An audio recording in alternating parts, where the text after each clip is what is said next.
Bueno,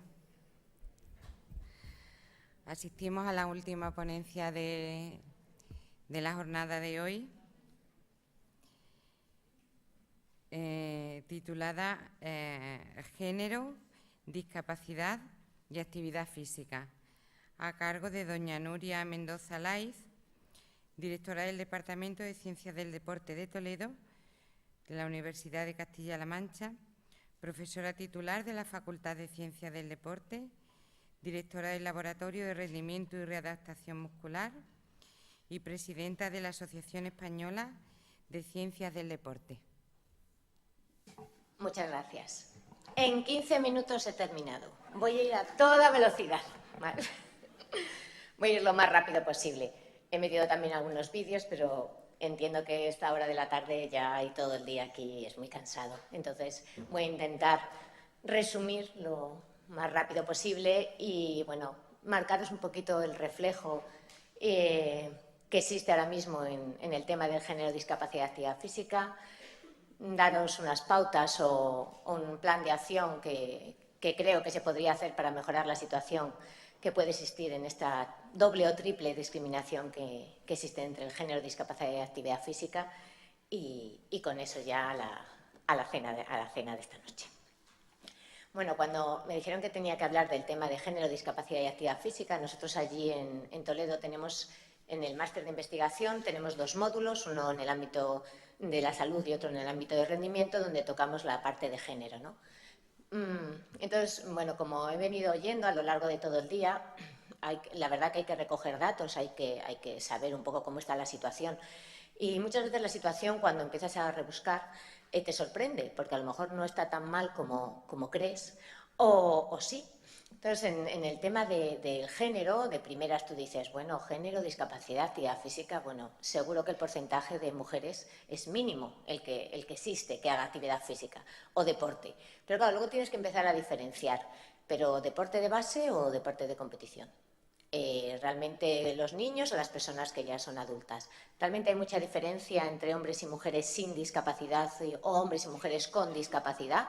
Entonces, bueno, pues a través de esta charla pues es lo que quiero mostrarles.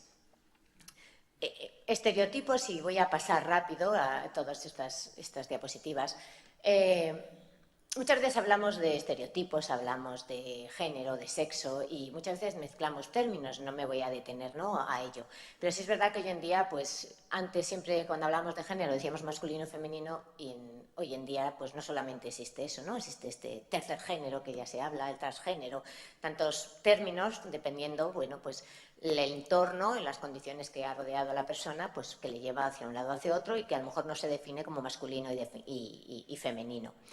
Estereotipos tenemos todos y, bueno, no se puede decir todos porque siempre hay alguien que a lo mejor su cabeza está muy bien amueblada y no tiene ningún estereotipo, ni ninguna creencia, ni ningún valor que haya adquirido de niño, pero yo creo que no es cierto eso. O sea, cuando tú ves, yo lo comentaba hoy en la comida a unas amigas, aquí unas compañeras, y les decía que ayer estuve en la Blume comiendo en Madrid y entonces estábamos esperando y de repente se coloca al lado mío una chica olímpica que está en halterofilia.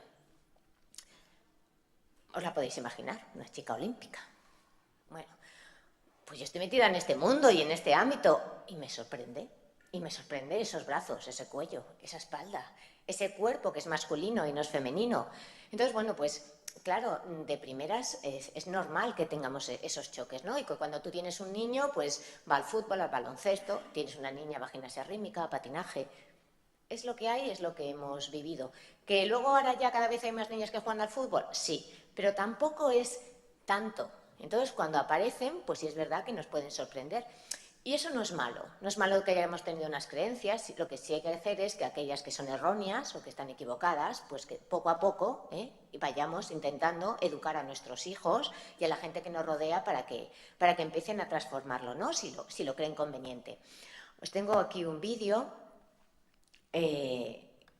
Hago un poco de publicidad de Coca-Cola, pero la verdad que es que funciona muy bien. Coca-Cola.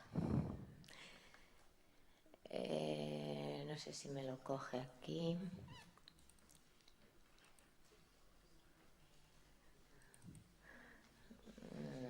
Si no, lo saco de aquí rápidamente.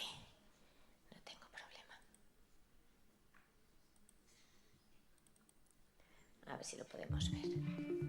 Este es otro muy interesante que os tengo preparado para después.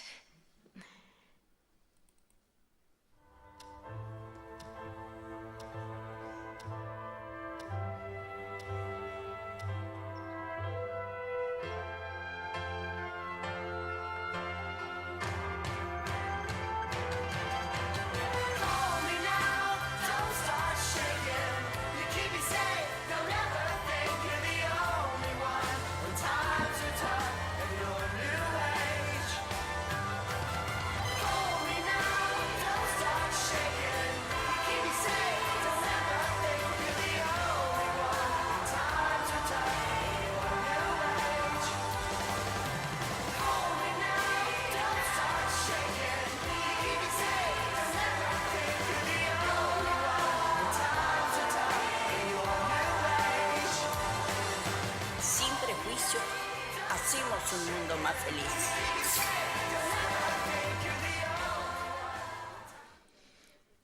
Como os venía diciendo, esto es así, que tampoco pasa nada porque cuando la viéramos pensáramos que era débil, que era dependiente, tampoco pasa nada. Luego vemos esto y nuestra mentalidad, cuando volvamos a ver a una persona mayor, podemos cambiar, ¿no? Y pensar, pues a lo mejor no es tan débil y tan dependiente como nosotros podíamos pensar.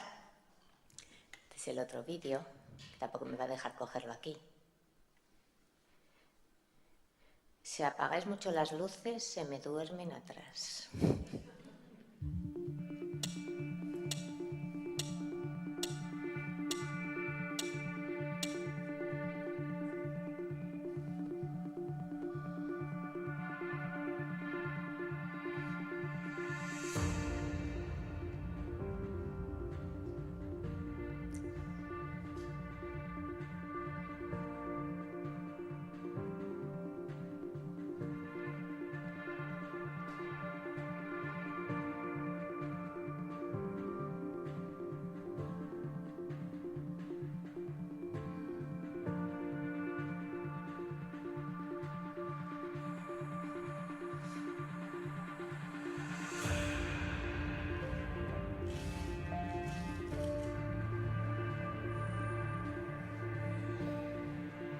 Dudo que trabaje. Si trabaja, puede que pertenezca a alguna banda de rock o punk.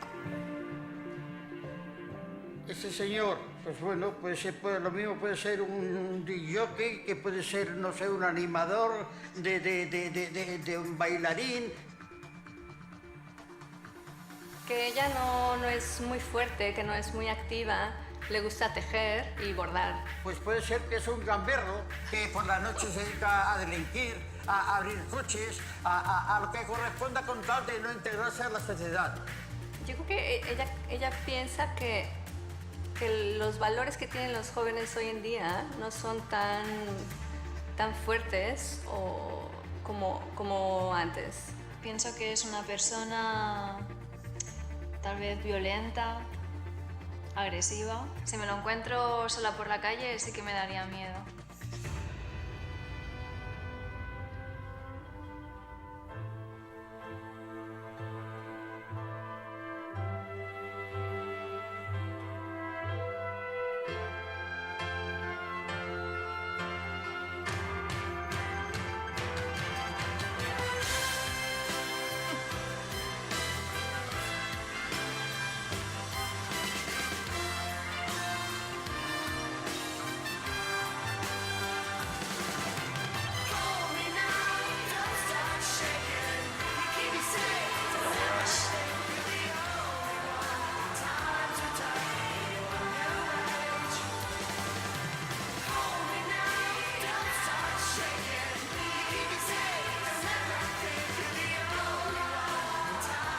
Bueno, soy Santi, tengo curro y trabajo de monitor infantil con niños pequeños de 5 años. Y no soy ni agresivo, ni violento, ni pertenezco a ningún grupo radical.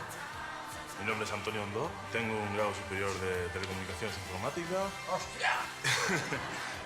No soy artista y tampoco soy DJ. Muy bien. Soy una persona muy activa, me gusta muchísimo la juventud, voy a festivales electrónicos y no me gusta coser. O sea, he evolucionado pues como la juventud.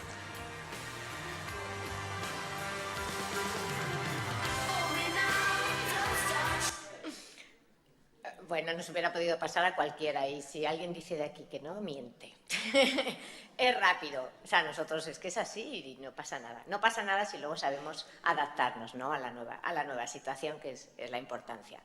Aquí veis, pues eso, las típicas características que tenemos en niñas y en niños y que no tienen por qué ser mentira. O sea, si nosotros decimos que las niñas a lo mejor pues son más dependientes, son más chismosas, más dóciles, más constantes, más limpias, tú vas a ver a los profesores en la clase de tus hijos y más o menos es lo que te encuentras si tienes una hija y un hijo.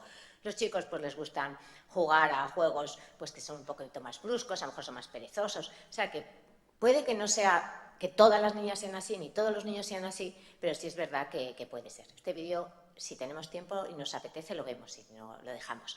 Lo mismo en la práctica deportiva, ¿no?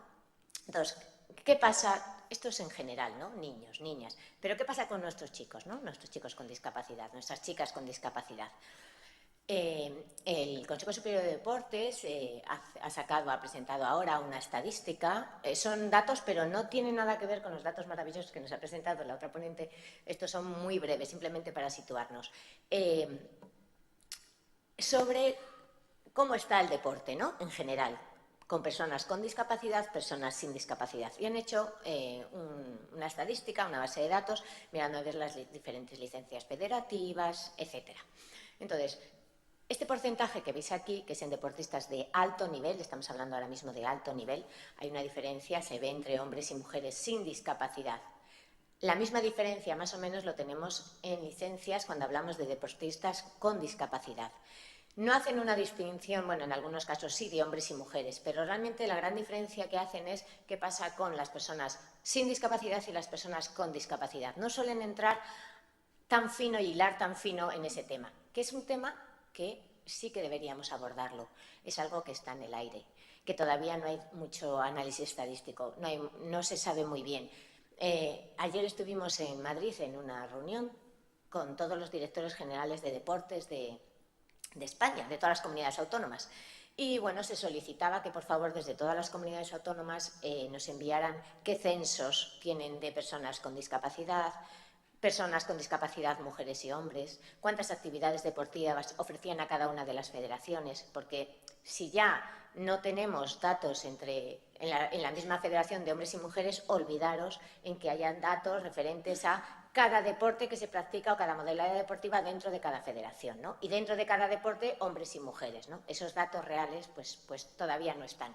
Pero quizá no hace falta hilar tan fino para ver un poco de forma global que las personas con discapacidad más o menos estamos a un 75% hombres y un 25% mujeres, más o menos. Pero más o menos es la misma diferencia que encontramos en las personas sin discapacidad. Cuando luego sacan el gráfico de los retos y los récords que ha habido en España, de los porcentajes más altos son de personas con discapacidad, los retos que van avanzando y van obteniendo mayores retos. O sea que algo estamos haciendo bien, porque si estamos trabajando bien con nuestros chicos desde un deporte de base y después entramos en nuestras federaciones, los porcentajes y los récords año tras año estamos viendo que está evolucionando hacia arriba. Entonces lo estamos haciendo bien y estos datos pues merecen verlos.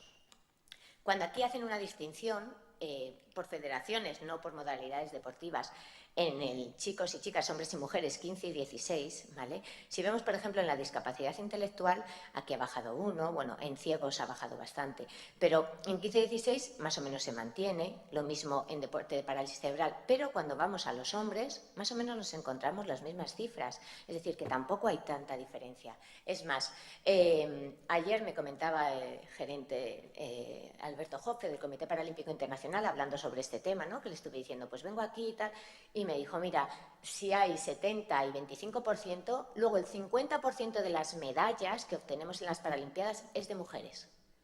Dice, ¿qué pasa?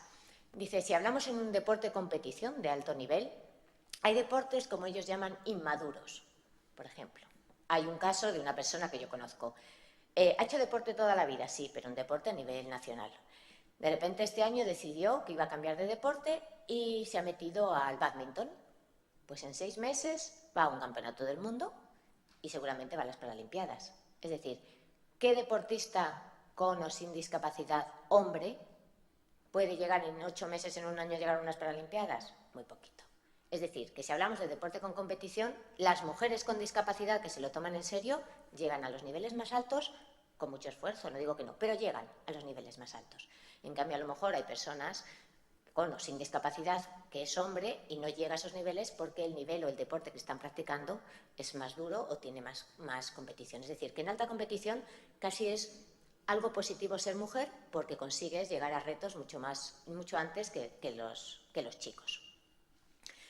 Estos son los porcentajes de hombres y mujeres que veis en las licencias federativas. Por supuesto, de todas estas licencias, el 26% se lo lleva, si es el 100%, el 26% se lo lleva al fútbol.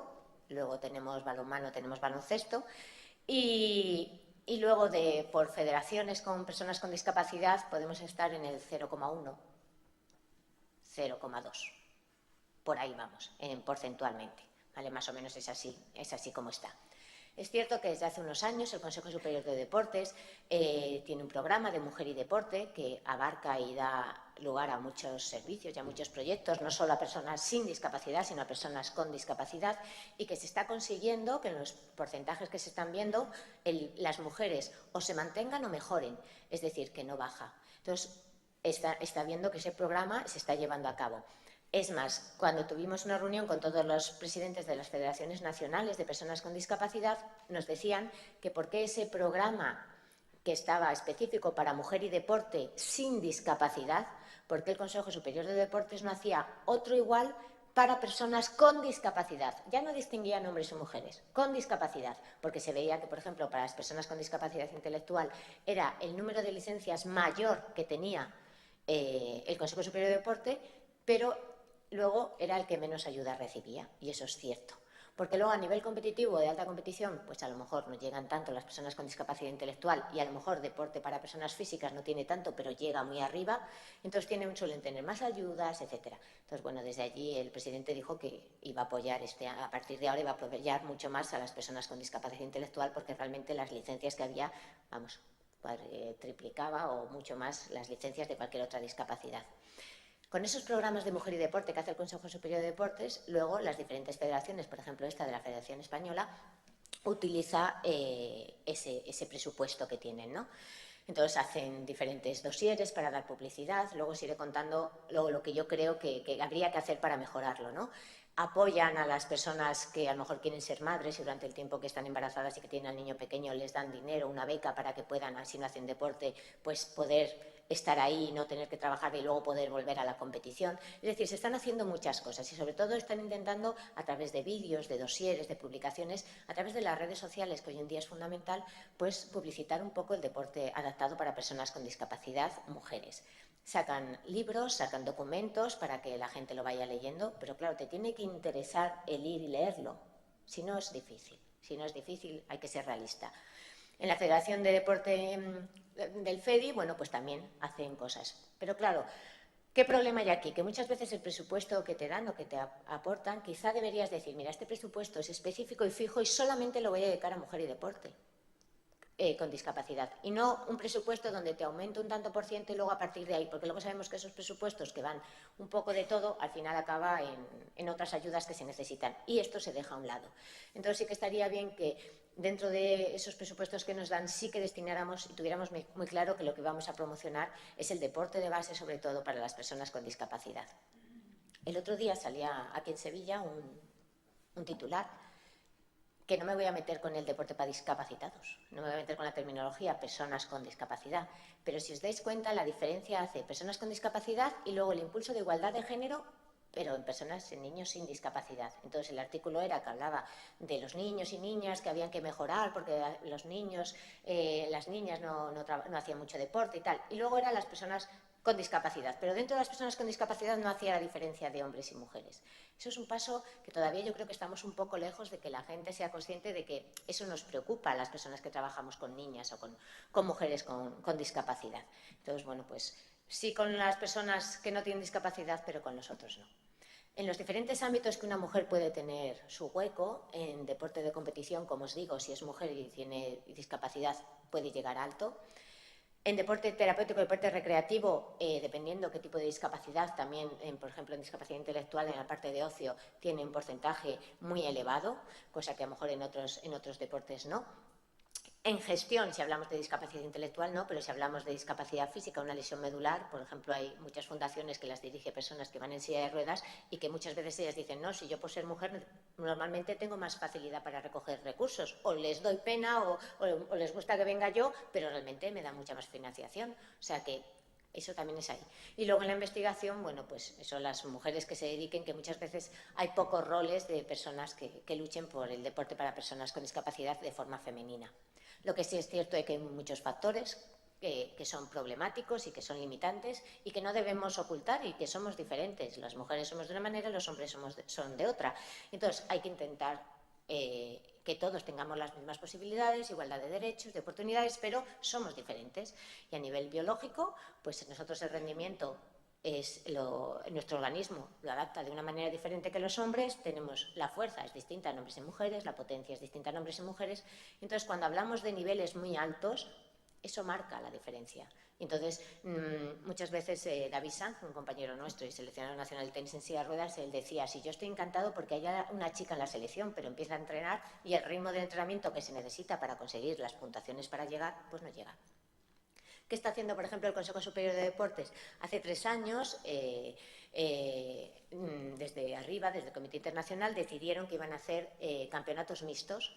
Es decir, que, por ejemplo, en piragua, en patinaje, en bocha, iban a tener que ser mixtos, porque así obligatoriamente metías a un hombre o a una mujer. Entonces, el Comité Olímpico Internacional este año ha decidido hacerlo también. Entonces, cuando tú vas a competir, te obligan a que metas a una chica o si no, no puedes competir, o si no, relevos. Es una manera de obligar o potenciar que empiecen desde abajo y empiecen a potenciar a las chicas. Barreras socioculturales, pues tenemos los estereotipos que estamos viendo durante la charla, pues esa ausencia muchas veces de ese rol femenino. Ahora, bueno, pues tenemos a Teresa Perales y todo el mundo conoce a Teresa Perales, pero sales de ahí y nos cuesta un poquito encontrar a qué otra mujer es buena en el deporte adaptado. Nos cuesta encontrar ese rol. Entonces, ¿qué podemos hacer? Son muchas actuaciones, ¿no? Adaptar los sistemas de entrenamiento, etcétera. Pero a lo que yo quiero llegar es que vamos a intentar no echar balones fuera. No vamos a echar pelotas fuera. Cada uno estamos donde estamos. Unos están en instituciones públicas, otros en privadas, otros en fundaciones, otros en club, otros en asociaciones, otros tienes un hijo o lo que sea. Entonces, desde ahí es donde tenemos que luchar. La misma receta que daban anteriormente de que las familias se tenían que involucrar y hacer ejercicio con ellos, eso hay que hacerlo. Claro que sí. Y estar con ellos y en esas horas ya vas, le llevas, le dejas y tal. Es decir, pero lo que no podemos esperar es que el Consejo Superior de Deportes o el Comité Paralímpico de repente nos dé un presupuesto maravilloso cuando no existe porque estamos en crisis y con eso vayamos a hacer un curso, unas jornadas, un dossier. No, tenemos que empezar desde abajo y nosotros mismos potenciarlo. Y no que yo tengo una hija y decirle, no, es que tú, me gusta el fútbol, no, es que a ti no te viene bien, es mejor que vayas a gimnasia rítmica, que todas las niñas con síndrome de Down, estoy poniendo un ejemplo, van a hacer gimnasia rítmica. Pero si a la niña le gusta otra cosa, ¿por qué no hacerlo? Pues vamos a ayudarla, vamos a potenciarla, vamos a hacer lo posible. Eso no quita que haya muchas limitaciones y muchos problemas. Todos los recursos que necesitamos para hacer la práctica deportiva, ese apoyo familiar que estamos hablando, el tener el material deportivo adecuado. Si mi hija quiere hacer handbike y me cuesta 3.000 euros comprarme la handbike, pues a lo mejor la tengo que orientar para que le guste el bádminton. O sea, pero eso lo hacemos con la niña con discapacidad y con el hijo sin discapacidad. O sea, luego también dentro de lo que nosotros tenemos, lo que sí que hacer es que haga actividad física de la manera que sea posible. Las redes sociales, es lo que os decía antes, fundamental. Las redes sociales, las niñas, niños con o sin discapacidad, ahí estamos, taca, todo el día. Entonces, tienen que ver imágenes, tienen que meter actividad física, sean mujeres y hombres. Es importantísimo toda la promoción del deporte de base. Hay planes estratégicos, como hemos visto el de Mujer y Deporte, que nos ayudan, nos dan presupuesto, si somos un club, si somos una federación, nos ayudan las comunidades autónomas, los ayuntamientos, pero luego hay otras actividades. Hoy estuvimos, por ejemplo, estuve en una charla, en una comunicación que hubo de la gimnastrada que hacen en Cáceres, pues esa gimnastrada que al principio era sin niños con discapacidad, luego con niños con discapacidad y ahora ya pues van fomentando y haciendo que esas personas vivan la gimnastrada y vivan 2 días de actividad deportiva. Pues eso hace que los niños hagan actividad. Todo el deporte de centros, el deporte para todos, todos los juegos que hay escolares y extraescolares, eso es lo que tenemos que potenciar y estamos nosotros donde estamos. Cuando vamos a organizar algo, si estamos en una institución, vamos a hacerlo inclusivo y vamos a potenciar si además vienen niñas. Pues le damos un punto más, pues puede elegir el equipo que tal, lo que sea, para intentar que las niñas empiecen, porque muchas veces Si no hacen actividad física no es porque no quieran, es porque creen que no pueden, porque se cansan, porque esto no me gusta. Pero hay tanta variedad de actividad física y deporte que pueden hacer, que lo que hay que hacer es enseñárselo. Y los padres tienen que hacerlo también. En cuestión de deporte recreativo, bueno, pues todas las escuelas deportivas que se están creando también de forma inclusiva, gracias a la escuela inclusiva, pues todas las fundaciones, todo el deporte de ocio y recreación, que es lo que más llena ahora, les está costando encontrar a gente con discapacidad que llegue a los niveles altos y que quiera llegar a unas Paralimpiadas, porque no es fácil llegar a unas Paralimpiadas.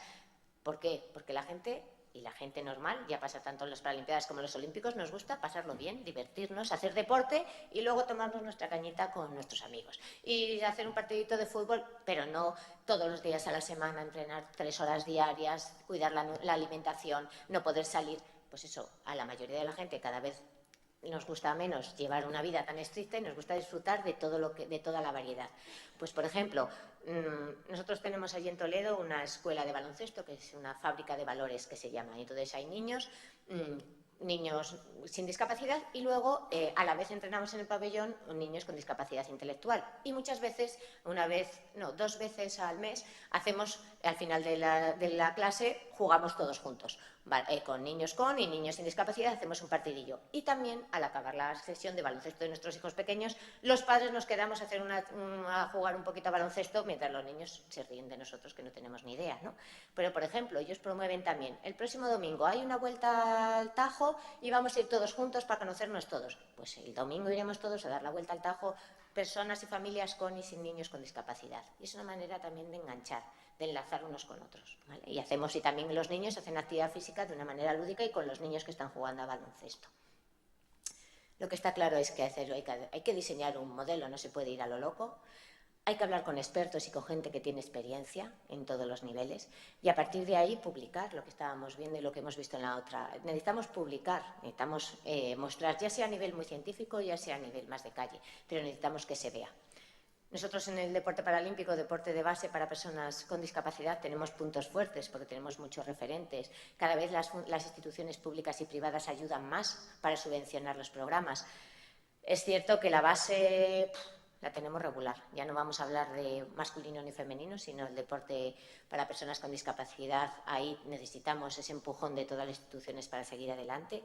Necesitamos esa mayor visibilidad que muchas veces no hacemos y mejorar los recursos económicos como podamos. Bueno, más rápido no he podido ir. Espero que os haya gustado. Si tenéis alguna pregunta, alguna duda, tenéis mi correo y simplemente animaros a todas las personas que trabajáis con personas con discapacidad y sobre todo con niñas, pues a dejarles que disfruten de toda la variedad de actividades deportivas que tenemos, que vayan a ver espectáculos de deporte adaptado, que vean las Paralimpiadas en casa, que vean en YouTube vídeos que tenemos y que les acompañemos en todas esas actividades. Nada más, muchas gracias.